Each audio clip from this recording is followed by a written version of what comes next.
अस्सलाम वालेकुम, चाय ना गिर जाए।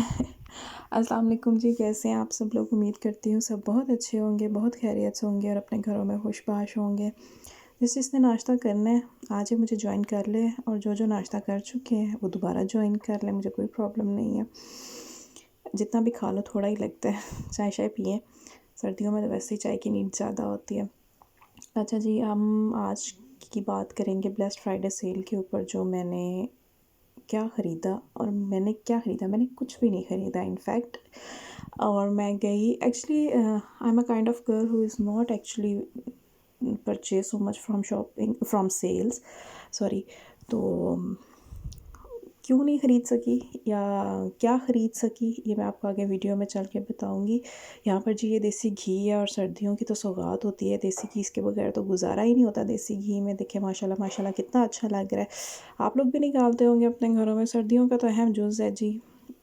कोई पराठा इसके बगैर मुकम्मल हो सकता है भला? एनीवेज़, हम जी गए, कहाँ गए, हम लोग गए बाज़ार। मैंने सोचा सारी दुनिया ब्लेस्ड फ्राइडे सेल एंजॉय कर रही है तो मैं भी कर लूँ। और लिटरली मुझे ऐसे लगा वहाँ जाके कि पूरी दुनिया उठ के बाज़ार आ गई है जैसे मैं चली गई थी। मैं कभी भी सेल्स के टाइम पे बाज़ार नहीं जाती, क्योंकि मेरा इतना कैलिपर कह लें या मेरा इतना स्टैमिना कह लें नहीं है कि मैं सेल्स में से शॉपिंग कर सकूं, क्योंकि इस कदर क्राउड होता है सेल में, मुझे अंदाज़ा होता है। हम लोग वैसे भी सोशल मीडिया पे ऐसी वीडियोस देखते रहते हैं, तो मेरे से तो नहीं होता इस तरह से शॉपिंग। मैं काफ़ी रिलैक्स एनवायरनमेंट में शॉपिंग कर सकती हूँ। और मैंने बड़ी बन के सोचा कि नहीं जी, इस बार मैं भी सेल से ख़रीद के लाऊंगी, ये है और वो है। लेकिन हुआ कुछ यूँ कि जो आज तक ना हो सका वो अब कैसे हो सकता था। मतलब मैं आज तक कुछ नहीं ख़रीद सकी, तो आगे मैं कैसे ख़रीद सकती थी। एनीवेज़ जी, और मैंने सोचा कि मैं जाऊंगी और बहुत कुछ ख़रीदूंगी, लेकिन वही कि हर दुकान पर इतना रश था, इतना रश था कि चीज़ें रैक्स पर लटकने की बजाय जो है नीचे ज़मीन पर गिरी हुई थी। और मैं कुछ ज़्यादा तो नहीं ख़रीद सकी, लेकिन थोड़ी बहुत जो मेरी कोशिश थी वो जितनी को मैं कर सकी मैं ले आई। और मैं बहुत जल्दी वापस आ गई थी, क्योंकि मुझे ये समझ लग गई थी कि नहीं, this is not kind of my environment. तो बेहतरी इसी में है कि मैं वापस चली जाऊँ। और मैंने जो कुछ ख़रीदा थोड़ा बहुत वो मैं आपके साथ शेयर कर देती हूँ कि मैंने क्या लिया और क्या नहीं लिया। आइए जी देखते हैं। वैसे एक चीज़ मैं आपको बताऊँ, बहुत अच्छा हर जगह पे डिज़ाइन, स्टॉक, सब कुछ बहुत प्यारा था। अगर आप में से कोई इस तरह के मतलब शॉपिंग करना चाहता है तो ज़रूर जाए, ज़रूर करे। ये जी बेडशीट मैंने गुल अहमद से ली, और ये भी सेल पर थी। वैसे आई थिंक सो इसकी प्राइस 2400 थी, और ये मुझे डिस्काउंट पर मिली थी। ये सिंगल बेडशीट है, डबल बेडशीट नहीं है, लेकिन काफ़ी अच्छा डिस्काउंट चल रहा था हर चीज़ पे। और यहाँ पर इसकी प्राइस मैं आपको दिखाती हूँ, 1441 आउट ऑफ 2400 जो है हमें फिर ये इतने में मिली। I think it's pretty good. जो लोग इस अपॉर्चुनिटी से फ़ायदा उठा सकते हैं उन्हें ज़रूर उठाना चाहिए। मैं नहीं कर पाई इतनी शॉपिंग, रश ज़्यादा होने की वजह से, तो मैं वापस आ गई। लेकिन चलें, जो लोग जाते हैं, और आई थिंक डिस्काउंट अवेल करने में कोई बुराई नहीं है, एक अच्छी अपॉर्चुनिटी आपको अवेल करनी चाहिए। ये एक मैंने दुपट्टा खाटी से लिया, और ये दुपट्टा मैं निकल आओ बाहर। अच्छा जी, बड़ा मुश्किल होता है एक हाथ में कैमरा पकड़ के ब्लॉगिंग करना और दूसरे हाथ से चीज़ें दिखाना या काम करना। ये दुपट्टा मैंने जो मेरी पहली वीडियो बनाई थी कपड़ों के ऊपर, विंटर शॉपिंग हॉल के ऊपर, मैंने उसमें ग्रीन शर्ट आप लोगों के साथ शेयर की थी, तो उसके साथ मैं ये दुपट्टा मैच करके लाई हूँ। और बेसिकली मैं बाज़ार गई भी इसी के लिए थी।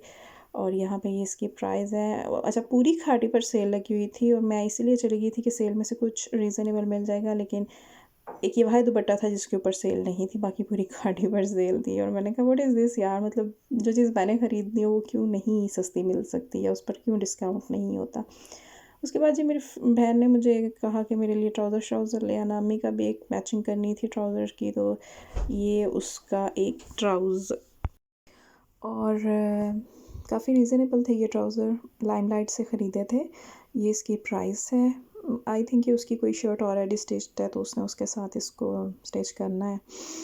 और लाइमलाइट की एक अच्छी चीज़ यही है कि आपको वहाँ से बहुत ज़्यादा कंट्रास्ट की कलर्स मिल जाते हैं। ये शलवार जो है ये मैंने अपनी अम्मी के लिए ख़रीदी है। उनकी एक शर्ट है जो भी मैं आपको दिखाती हूँ उसके साथ, और इस शर्ट ने भी काफ़ी हमें खपा दिया था।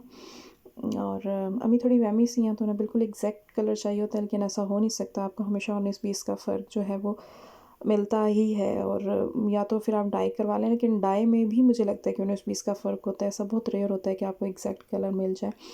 ये है जी शर्ट, इसके साथ ये ट्राउज़र मैच किया है, और मैं आपको ये पूरी शर्ट खोल के दिखाती हूँ।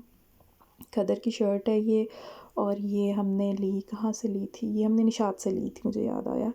और ये मेरी वालिदा की शर्ट है, जिसके साथ हमने ये मैचिंग करने में काफ़ी टाइम ज़ाया कर दिया बाज़ार में। ये इसके बाजू हैं, इस तरह से सिंपल सी शर्ट है, कुछ ख़ास नहीं है। और इस तरह लाइनिंग्स हैं, बस ये थोड़े फुल बूटे जो हैं वो बाजुओं पे ही निकले हुए हैं, बाकी लाइनिंग की शक्ल में ही है सारी।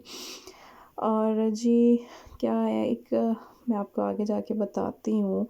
अच्छा, ब्लैक फ्राइडे सेल में बहुत अच्छा डिस्काउंट चल रहा है, मैं इसके ऊपर बात कर रही थी, तो आप लोग ज़रूर जाएं और उसको अवेल करें।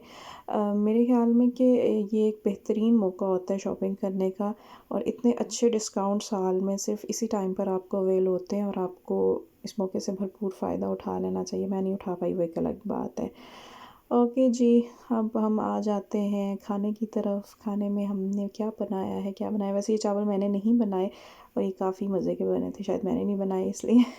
सब्जियों वाले चावल बनाए हैं जी, जिनका एक स्पेसिफ़िक नेम होता है। आजकल यूट्यूब पे मैं काफ़ी ज़्यादा वीडियोज़ इसके बारे में देख रही हूँ, और मैंने भी पहली बार वो नेम सुना था, मुझे नहीं आइडिया, लेकिन इनका कोई स्पेसिफ़िक नेम है, मुझे नहीं आ रहा अब याद बिल्कुल भी। लेकिन ये जी मिक्स ऐसी सब्ज़ियाँ, इसमें शिमला, गाजर, आलू, मटर, बस इस तरह से डाल के बना लिया हम लोगों ने, और काफ़ी मज़े के बने हुए थे। खाना पका होना तो सुकून बड़ा होता है। और साथ ही फिर मैंने क्या किया, मैंने फटाफट जो पाकिस्तान का कौमी सालन है वो बनाना शुरू कर दिया। और कौमी सालन से मुराद आलू गोश्त है। अब मुझे नहीं पता आप लोग कौमी सालन किसे कहते हैं, लेकिन मुझे लगता है कि ये पाकिस्तान का कौमी सालन है।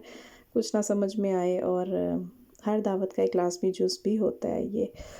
तो यहाँ पे जी हम लोग बना रहे हैं आलू गोश्त, और खाना शाना बनाया। उसके बाद अपना ख्याल रखिएगा, मिलती हूँ अगली वीडियो में। अल्लाह हाफ़िज़।